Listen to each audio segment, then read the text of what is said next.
लह लह जिह्वा हाथ में खड्ग खरपर चतुर्पार्श्वे अनुचर महादेव शिव हृत्पिंड उपरे दंडायमान महादेवी माँ कालींकर अपरूप सौंदर्य गरुड़काली नाम परिचित माँ दिव्य रूप और दिव्य लीलार अपूर्व संभार में पूरी उठी सारा परिवेश।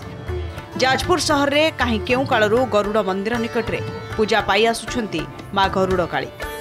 चलित थर गरुड़काली मंडप को चारिधाम स्वतंत्र रूप दिया परिवेश सुरक्षार वार्ता प्रदान करा जायछि।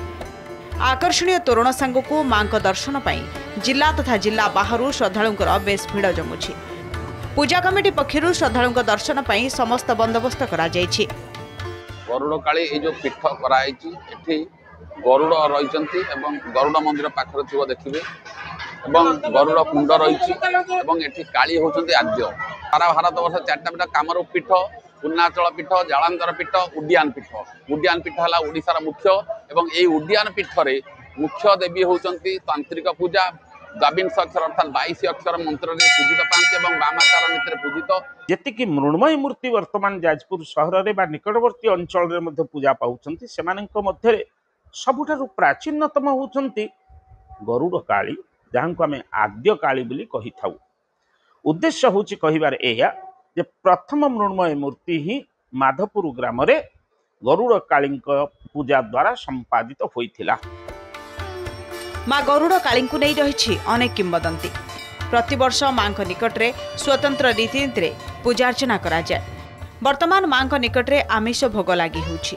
मध्याह्न मां निकट में साग अन्नर निरामिष शुद्ध और सात्विक भोग लगी होता बेले राति माछ मांसर आमिष भोग लगी होछि।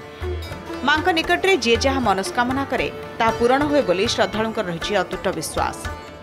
गरुड़काली जो मेढ़ स्वतंत्र जिते जगह भितर श्रृंखला भितर नंबर 1 गरुड़काली जाजपुर ये जगह पर सब श्रृंखलित भाव में चारिधाम व्यवस्था आकर्षणीय गेट माँ पाखे माँ जो मूर्ति स्वतंत्र अलग अलगा माँ पाखे आम आईष भोग बहुत पूर्व काल अच्छी आईष लोक मैंने मानसिक करती मांस प्रकार गड़िश माछ भोग आउ बेसी प्रधान आम दि जाए पूजा को पूजाटा ही बेसी आम चारिटी पर्यायर पूजा करा जाए आ माँ पाखे जो आम कौन संस्कृत कार्यक्रम करा जाए ना प्रथम आम पूजा को ही प्राधान्य दो।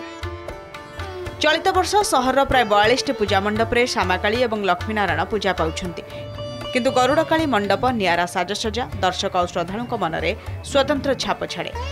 जाजपुर वीडियो जर्नालिस्ट सौम्य रंजन तपन महांती रिपोर्ट नंदीघोष टीवी।